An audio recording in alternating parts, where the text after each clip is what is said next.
Welcome to today's episode of the Insurance, Life, and Everything in Between podcast. My name is Adam Brsan. And I'm Chris Smith. If you've yet to do so, hit that subscribe button so you never miss another episode. And if you love this podcast, don't forget to share it with a friend or colleague. We greatly appreciate your help and support. So I don't know the last time for sure that we recorded something, but that's kind of how it goes in the summer. We're just continuing to do the best we can to balance everything that comes in between work and life. But today, Adam and I are going to discuss goals, but not from that typical boring way that you're kind of used to hearing it about. Adam, I was listening to a podcast while doing work around the house this weekend, which isn't as fun as it sounds, really, but the results are nice. From Jordan Peterson was being interviewed by Joe Rogan, and they were talking about goals. And again, not goals from the boring context of you got to have them to make money, but from like a bigger perspective. And one of the biggest differences between the two of us has always been, I like to set achievable goals that I know without a mere certainty I can hit. And you like to set goals that are harder to achieve, and sometimes you don't always hit it. So why don't you open up today's podcast by sharing your thoughts on those harder to achieve goals? Then I'll share my thoughts on what I heard from that podcast that kind of fits right in line with what you do. Yeah, Chris, you're right. It feels like it's been a while since we've done a recording. Been trying my best to still throw some content out there. I know our audio, at least a couple of weeks, I've still been able to put on there, but a lot of it's just been shuffling through other things, and some of our morning calls I've been putting on there and stuff. But awesome. The summer, boy, is finally kind of closing in here on an end, at least with the kids. They'll all be going back to school. We just took our 18-year-old to college yesterday, so he's away now, and now the three little ones, they'll be starting here within the next few weeks. I think they're ready to kind of get back into their own schedule of what they're used to doing. But when it comes to goals, I don't know. I've always felt like I feel better when I hit a goal where I know that I really, really had to push to hit it. Like I get more out of hitting a goal sometimes rather than always hitting the goal. Kind of like I would rather shoot. I've always said I'd rather shoot for the gold and get the bronze than shoot for the bronze and earn the bronze. Yeah. So I could very easily, we talk about personal production goals. I could very easily say, I want to write 3,000 a week or 4,000 a week. And I would hit it almost every single week. But I like to push a little bit more than that. And to me, because if it 3,000 or 4,000 is easy. Like I feel like I can do that. I can wake up and I'm going to do that every week. But to do more than that, it's going to make me push more. It's going to make me get up earlier, stay out later, maybe work on days that I'm not always going to work. And it keeps me kind of really focused on that goal because I know it's not just something that's easy to hit. But like I said, I've always gotten more out of hitting a goal that's a little bit harder. You mentioned this morning on your call just how a lot of successful people are always pushing for more. They never feel satisfied. And that's just kind of how I've always been. I'm never satisfied. I always want more. I could even set a big goal and hit that goal for the week, and it would be like a 10-second celebration, and then I'm ready to just kind of move forward with the next achievable goal, or the next goal that maybe is a little bit harder to hit. So it helps me to push harder to when it's not something that's just always going to be within reach, if that makes sense to you. It had me thinking for a second, not to get completely off track with our plan, but I find that really big time producers, really solid, high performing agents like ourselves have a challenge attracting talent because we expect so much out of them, because we expect so much out of ourselves. Like I remember a situation that came up recently where something just didn't go right with an agent without getting specific. And in your opinion, you would have blown that problem off, dealt with it, and moved on to the next thing because it really wasn't that big of a deal. That's just your mindset. That's your mentality. That's the big producer perspective. That's expecting a lot of yourself and not letting low-key problems disrupt that. Am I completely off base in thinking because a big time producer like yourself with a lot of talent expects a lot out of himself, you try to cultivate a lot out of other people because of that? Yeah, I mean, we talk about like our business and the opportunities and the type of money that we can make. And I don't know, I always want to be pushing towards just being the best, really at anything that I do. But I think maybe, and we've talked about this, sometimes I don't feel like I don't understand when people don't want to push like that. I don't understand when there's an opportunity out there and people are just willing to settle for mediocrity. Uh, like, what kind of satisfaction do you get out of that when you're just doing enough to get by, when you know that you could be doing a lot more? So yeah, maybe sometimes it's tough working with agents where maybe their goals aren't as high as ours. Maybe they don't have as big of a why, and they're just happy with getting by. I don't know. I've always had trouble seeing that. Uh, I mean, my wife and I were talking yesterday when we were driving our son Andrew down to school or on the way home about that, and she was like, you never always work the way that you work now. She was like, back when we first met. I mean, this was what, 14 years ago? She was like, you worked, you were good. I mean, I was still making company trips and all that stuff. She's like, but you weren't putting up the kind of numbers that you do today.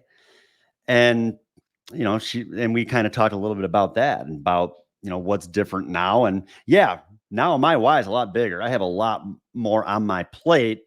That also helps me to push a little bit harder. Mm-hmm. I wish I would have pushed harder when I was younger. I did well.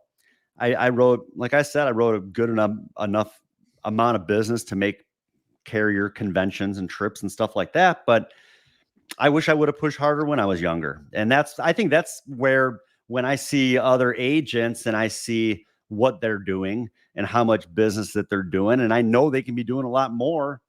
I don't want them to wait until they're older to really push hard when they really need to. Like, put that time in when you're younger, when you have more time, uh, when you don't have as much on your plate, and it'll make it even easier when you're older. So I think that's my issue with the people that I know could be doing more. Uh, I hate to see them waste a good opportunity. I agree. I think part of what that conversation was, and it's a Joe Rogan podcast. Everybody can look it up. He's interviewing Jordan Peterson. When you're listening to Jordan Peterson, you almost have to be intentional because the guy is so effing smart. Some of the stuff he says is so deep. You have to like really pay attention to it. You just can't let it happen in the environment around you. But he's talking about how small goals that are easy to achieve are not very emotionally fulfilling. And now when you get to a certain point in sales, you don't want to be too high and too low about normal parts about your business. That's important. You don't want to get, all the way up here because you wrote one application. Like, that's not that important. But you don't want to get so bored of the business that you burn yourself out of the business. Like, it's tough to find this middle ground here, but he's describing, and I think there's a lot of truth to it, that small goals and small aspirations and small acceptance and average is so unfulfilling to people. You kind of see where they're going with that conversation. Like, big goal, Yeah. high reward, high emotion, high success.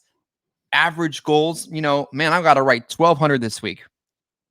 That's like one application. Think bigger of yourself, Like I said, if I want to hit the gold and I hit the bronze, well, to me, that's better than focusing on that smaller goal. Like, yeah, what kind of fulfillment is it when you wrote enough business to meet your goal, but you feel like you could have done more?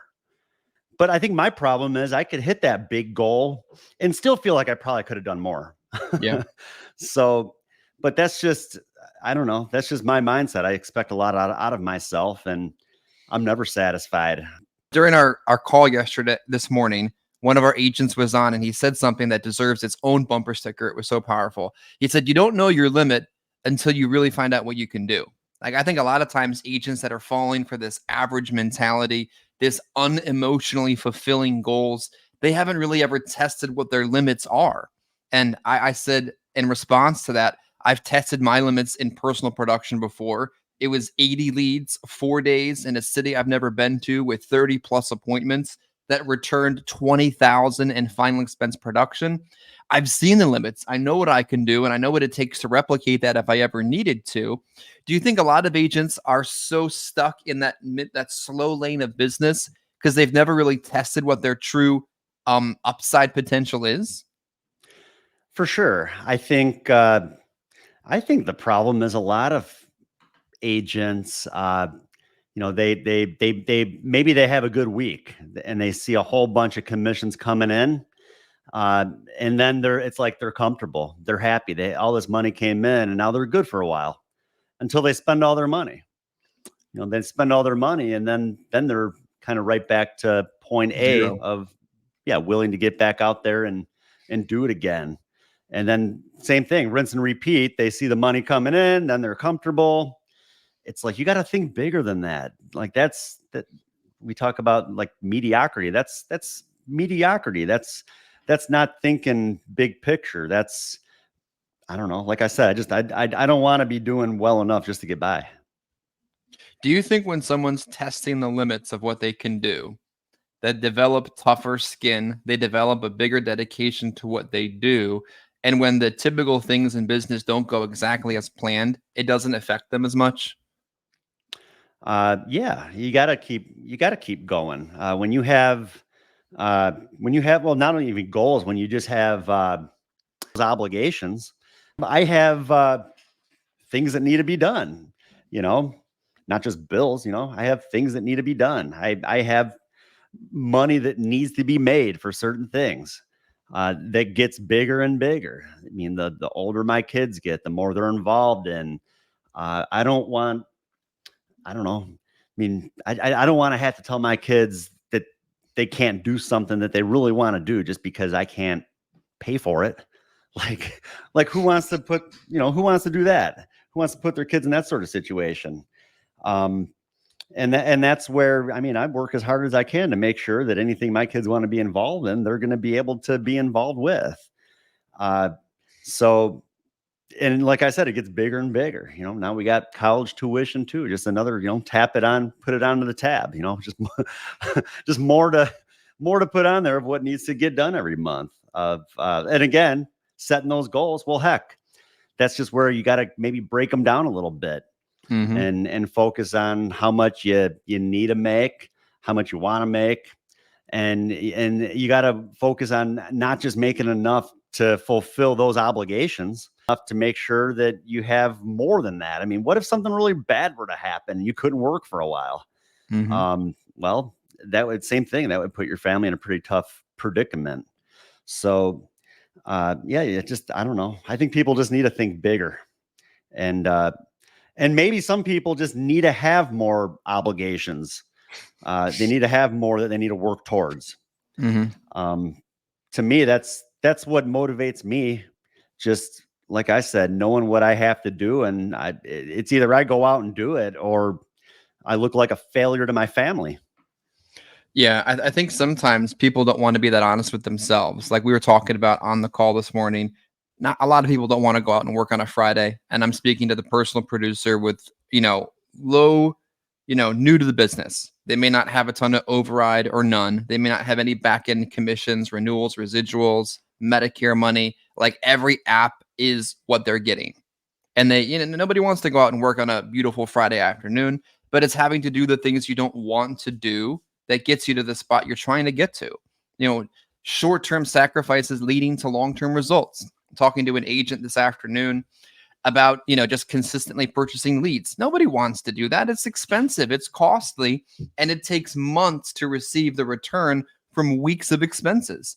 But it's doing the things you don't want to do that eventually gets you to that spot where the leads don't affect you, where the cost is not important, where the results are more important. That I think short-term sacrifice and long-term results are a tough thing for people to wrap themselves around.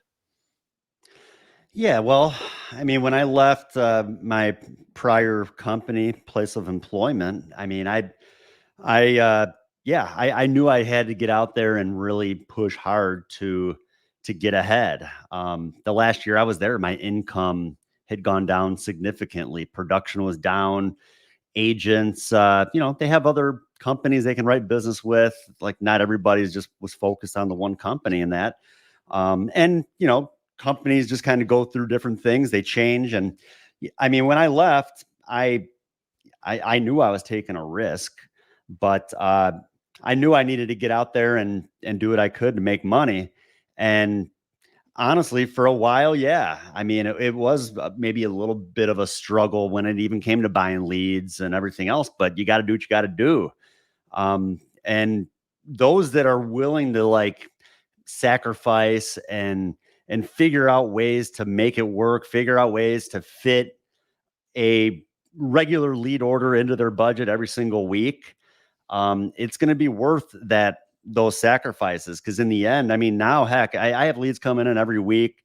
You'll send me a invoice for leads, and like I don't even think about it. I hit a button on my phone, and it's paid. I go, Apple Pay comes right off my business card, and like I don't even think about it. Like plenty of money. But had I not taken that risk at the beginning and sacrificed other things to get ahead, I don't know where I'd be right now. And I think that's why a lot of agents fail out of the business, because they're not willing to make those sacrifices. They're not willing to take that sort of risk when it comes to investing into leads on a regular basis. Yeah, I just think as soon as there's moments of resistance that people face in business, they either grow from or they get put back in the spot they started at. And I think it's important for people to recognize when they hit these moments of resistance where they're either going to push through them and get better or end up right back where they started again. And it's tough because you're like, this is uncomfortable. It hurts. I don't know if I can do it.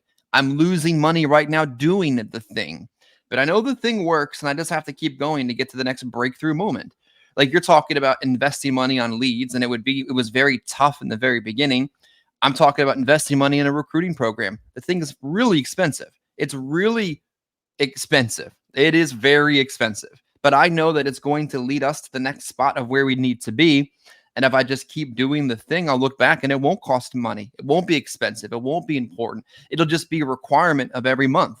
So I think people need to remember where they are in those moments of resistance, and that those are growth moments that they're sitting in, not moments meant to push them back. And if you can reframe your mindset, like how we talked about reframing the way you look at objections, then you're going to keep going. Yeah, everything isn't going to go right, but it's challenging you. Maybe it's not going right now to see if you're ready to keep going. That's kind of what I'm trying to explain. Well, what business out there can you just get started and want to make money without investing? None. Yeah, I don't know any. I mean, that's the problem in this business, because people have sold the bill of goods and sold the dream without expecting what's going to cost you to get it. Like, you can just get your license and get in and make six figures. No, the F you can't. You're going to have to spend $1,000 a week or trade away some comp to get it. You're going to have to deal with some challenges, deal with some resistance, deal with some things that didn't go right, and then you'll get there. That's the problem with it. The barrier to entry in this is so low, and people keep it low instead of telling them the truth. But it's amazing to think, like, and I know we've talked about this in the past too, like other businesses, like the type of money that you have to invest before you even see any sort of profit. Even like restaurant owners will tell you like they're not going to profit for like the first few years. A lot of the times. Mm-hmm. So it's like they're willing to make those sort of investments into their business, and they're not even seeing any money for quite a long time. Yeah. Where with our business, you get your insurance license. What's that maybe cost after like pre-licensing? Maybe like $500 maybe to get an insurance license. Maybe. Yeah. Depending on the state that you're in, maybe $500. I mean, we're talking like college courses and the amount of money that you would pay for a 4-year degree. I mean, that's a huge investment before you even see any return on the investment. And here, well, you don't need the college education. You just need the willingness to get out and work and the willingness to invest into your business. But talk about a small investment, like $400 or $500 to get licensed. You order one set of leads. And I mean, right there, maybe you're $1,500 in. You make 2 sales and you broke even, and now you're into All the profit. business where you're going to profit. Like In the that's black. like Yep. unheard of in most businesses. And a lot of people, they don't think of this as like I'm starting my own business, but as an independent contractor, that's really what you're doing when you're, when you're buying leads and you're licensed and you're just pretty much out on your own. And I think that, but yeah, I mean, what other business out there can you invest pretty minimally and profit within the first week in the business? It's pretty crazy. Here's the thing. Stay busy, stay persistent, build that level of resistance, set a higher goal, because a higher goal will give you a higher emotional return than you've maybe given yourself credit to before. And test your limits. Like if you're listening to this right now and you're serious about making money, how far can you push yourself? When's the last time you pushed yourself? Is someone helping you push yourself in that direction, or are you just sitting in comfortable land, accepting the average results that you continue to produce? Adam, I appreciate you getting on today. Maybe we'll do another one. Maybe we won't. But maybe you listening in today. We'll see you soon. And this concludes another episode of the Insurance, Life, and Everything in Between podcast. If you like what you heard, don't forget to subscribe, share with a friend or colleague. And if you have any comments or suggestions for future episodes, please leave those too. Any input is greatly appreciated. Thank you.